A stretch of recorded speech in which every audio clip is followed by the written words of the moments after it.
Je lui ai tout donné. Mon intention, mes pensées, mes rêves. Je pensais que si j'aimais assez fort, ça suffirait à combler le vide. Mais l'amour, ce n'est pas un échange où l'on force à l'autre à ressentir. C'est un choix, un élan, quelque chose qui doit venir de deux cœurs et pas d'un seul. Et malgré mes efforts, malgré mes prières silencieuses, je n'étais jamais plus qu'un pas derrière elle, jamais à ses côtés. J'ai compris un jour que l'amour non partagé n'est pas un échec, c'est une leçon. Une leçon qui te dit, tu mérites quelqu'un qui te choisit, toi, sans hésiter. Alors oui, ça fait mal, mais peut-être que cette douleur est là pour te rappeler qu'il vaut mieux marcher seul que de rester où ton amour n'a pas d'égout. Sur ce, je vous souhaite à tous une bonne Saint-Valentin.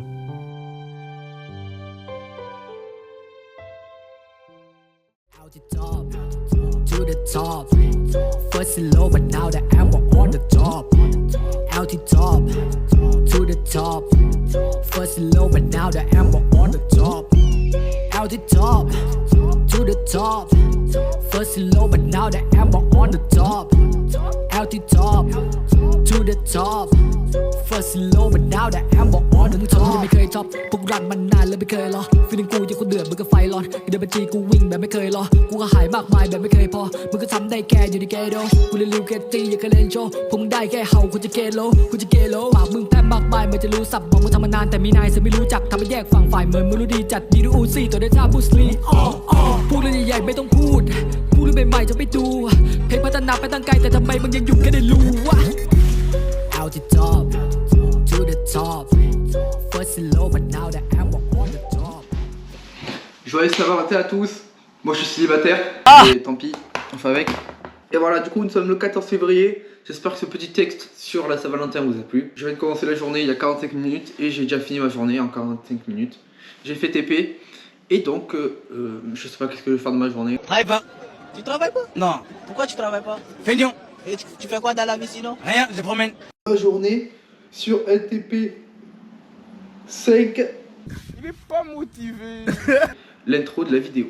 Donc voilà, je vais essayer de voir si je peux vous montrer les récaps de mes trades depuis mercredi, parce que j'ai commencé à trade ce compte là depuis mercredi, et donc là j'ai fait 50 € de plus sur mon petit compte, donc je suis fier, je suis content, et puis voilà, let's go, on y va.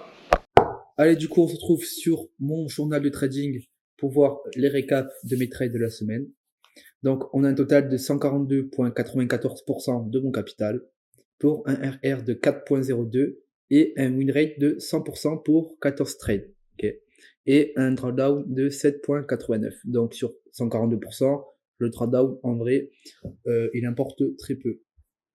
Alors, j'ai commencé ce compte ce mardi avec 4 trades sur le gold. On a pu voir que j'ai fait 4 positions sur le gold, une position que j'ai pris normale et 3 renforcements.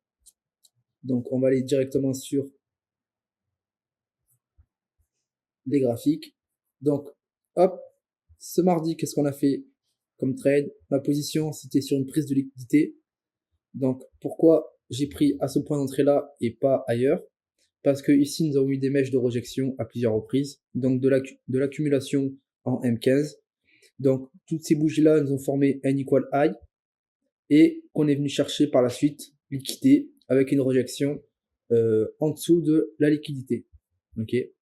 Donc c'est un RR de 11.48 plus 2.31 et deux trades que j'avais mis que j'ai plus, mais j'avais pris position un petit peu plus bas sur cette liquidité qui est ici, qu'on voit ici en dollars.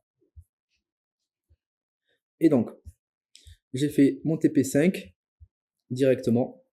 On peut voir que le marché a directement réagi, d'accord. Là, il a réagi avec 3 bougies baissières et il nous a fait un retest de la dernière bougie haussière avant la baisse et qu'on est venu chercher du coup mon TP final. Ok, sur ça, j'ai pris 46% de trade.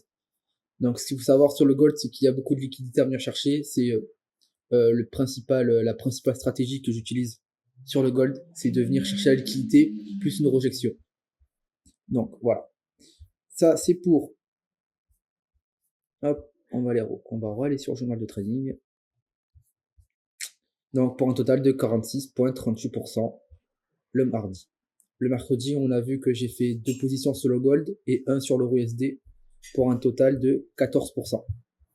Donc, je vais vous montrer pourquoi j'ai eu un ASL de moins 13%. Hop. C'est juste ici, mercredi, 14h30, il y a une news qui est sortie. Ok. Qu'est-ce qu'il a fait aussi ici, le marché? Il est venu liquider toutes ces mèches qui étaient ici, où c'était un equal low du coup. D'accord? On a vu qu'il y a une rejection ici. Là où je me suis fait SL, moi, bêtement, c'est parce que je me suis mis sur cette mèche ici en point d'entrée et qu'après, du coup, je me suis fait SL. Et donc, j'ai repris ma position ici sur ce point d'entrée de liquidité et je suis venu chercher mon TP1 avant de sortir ABE parce que les news économiques me permettaient pas de trade le gold à ce moment-là. Vu que les news étaient favorables au dollar américain, moi, dans ma stratégie, je ne pouvais pas me permettre de continuer à prendre ce trade-là qui était risqué, même si on a vu que on a eu une belle rejection ici et qu'après il est venu chercher mon TP5. Donc c'était un trade que j'aurais pu avoir, gagner 100% de win rate, mais chose que je n'ai pas fait car j'ai respecté ma stratégie. Qu'est-ce qu'on a pu voir aussi en plus? Grosse prise de liquidité et un fort mouvement haussier pendant 2 jours, jusqu'à atteindre presque le nouveau ATH qu'il y a eu le mardi 11 février. Ok. Donc voilà, ça c'est sur la position sur le gold. Sur l'euro, tac tac tac. C'est un magnifique trade que j'ai pris ici. Ici, le rectangle que vous voyez ici, c'est une zone psychologique, là où le marché a accumulé et aussi a fait des supports et des résistances. Donc je suis venu chercher cette zone ETE ici. On a eu cette zone ETE ici, plus du coup un under block qui a été posé là, cette bougie ici, que j'ai pas pris en compte. Moi, ce que je tenais en compte, c'est la zone psychologique sur du HTF. Et donc, l'entrée a été précis et le stop loss, le take profit a été aussi une sortie sniper. Comme on a pu voir ici, on a une rejection directement à mon TP5 et après un retournement à la hausse. Donc, voilà. J'ai rattrapé mon SL grâce à ce trade-là pour un total de 4,82 de risque rendement. Ok. Maintenant, on va passer à jeudi où j'ai fait 53%, mieux que mardi et mercredi du coup, avec un total de 6 trades. On va cliquer dessus. Tout sur l'euro USD. Ok. On peut voir que j'ai risqué par trade 1%. Alors, on va aller à jeudi. Ici, l'après-midi. Donc, le matin, on est venu ici, sur cette zone de FVG et cette order block qui est là. Ok. Donc, si je prends le Fibo, on peut voir que je suis pile dans une zone ETE et que mon EVG se trouve pile poil dans ma zone ETE aussi. D'accord. Donc, ça respecte ma stratégie sur l'euro USD. C'est une confirmation que je prends parce que si dans ma zone ETE il y a un EVG, il y a des fortes probabilités que le marché se retourne dans mon sens. Ok. Order block plus FVG plus zone ETE, c'est ma stratégie à moi sur l'euro USD en tout cas. Donc, on est venu prendre ma position ici. On a eu des rejections de ce FVG là à plusieurs reprises. 1, 2, 3, 4, 5 fois. Et on a eu une hausse du coup jusqu'à mon TP2 presque TP3. Et qu'est-ce qu'on a fait par la suite du coup? On a vu qu'on a eu un retournement de tendance à la baisse ici. Et suivant mon trade management, ma psychologie bien sûr, ça joue dans ce trade là. Je suis sorti à mon TP1. Donc, heureusement que je suis sorti à mon TP1 parce que qu'est-ce qu'il a fait le prix par la suite? Il est venu chercher mon SL si je serais resté. Ok? Donc, c'est pour ça qu'en trading, il faut avoir une bonne psychologie. Il faut savoir quand sortir au bon moment et ne pas se précipiter en disant, voilà, moi je vais rester sur ma position jusqu'à toucher mon TP5. Peu importe, je me fais SL et puis voilà. Ce qui va arriver si vous faites ça, c'est que vous allez chercher à vous venger du graphique et de prendre une position complètement aléatoire. Donc, surtout, ayez un bon trade management pendant vos prises de position. Ici, je l'ai bien respecté. On a touché mon TP1, on est revenu à mon TP1, je me suis fait BE du coup. Et on peut voir que le prix est venu chercher mon SL après. Donc voilà. Après cet après-midi, pareil, grosse prise de liquidité ici, comme on a pu voir. Zone OTE, ici, FVG là. J'ai pris la mèche ici, je l'ai mis, j'ai mis le Fibonacci sur la mèche de la bougie avec une grosse rejection de la prise de liquidité. Ok. Il a réagi aussi à cette OB ici. Il a réagi à cette OB. Et donc, j'attendais un retest. Ok. Il a pris ce TVG là, il est venu retest ma zone de ma zone ETE. Et qu'est-ce qu'on a vu par la suite du coup? Mon TP5. Donc voilà, ça aussi c'est une prise de position qui respecte complètement ma stratégie. Et on a vu que le marché est directement parti à la hausse chercher mon TP5. Donc voilà comment j'ai fait 53% ce jeudi. Pour un total de 6 trades. Ok. Ce qu'il faut savoir quand je prends 6 trades, c'est que après je mets des renforcements. Donc en plus de ça, je trade avec un petit capital, mais ça ne va pas dire pour autant que je mets des lots n'importe comment. Bien sûr, je respecte toujours. On a pu voir ici, regardez, j'ai fait 12%, là j'ai fait 4%, 2% et 1% et 30%. Ok. Donc, ce que vous voyez ici, les 4%, les 2% et les 1%, ça c'est juste le renforcement. Voilà.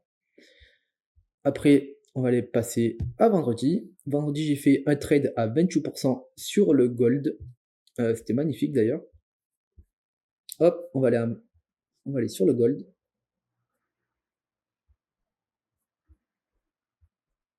Voilà. Donc ici, nous avons créé un nouveau plus haut. Enfin, pas un nouveau plus haut, mais genre un haut assez conséquent ici. On est venu retester cette zone-là. On a vu qu'on a commencé à avoir une tendance baissière et que le marché est venu aussi retest ma zone OTE. Ok. Donc ça, c'est un trade chirurgical. Parce que on a ma zone OTE ici. En plus, on a un EVG à venir chercher avant de vraiment commencer la baisse. Donc, je me suis placé ici. TP5 direct. On a pu voir que on a eu un gros mouvement. C'est-à-dire que les banques centrales sont rentrées en jeu à 12h45. Et que début d'après-midi, il est venu chercher encore plus bas.